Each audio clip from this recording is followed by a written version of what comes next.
తెల్ల తెల్లవారే వెలుగు రేఖలా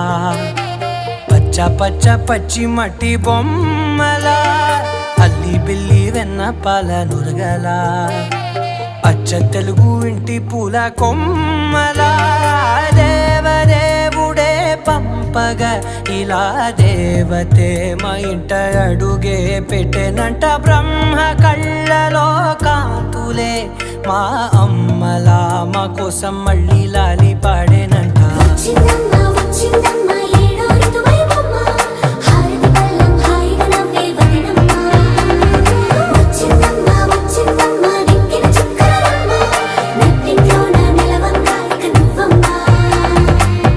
తెల్లవారే వెలుగు రేఖలా పచ్చ పచ్చ పచ్చి మట్టి బొమ్మ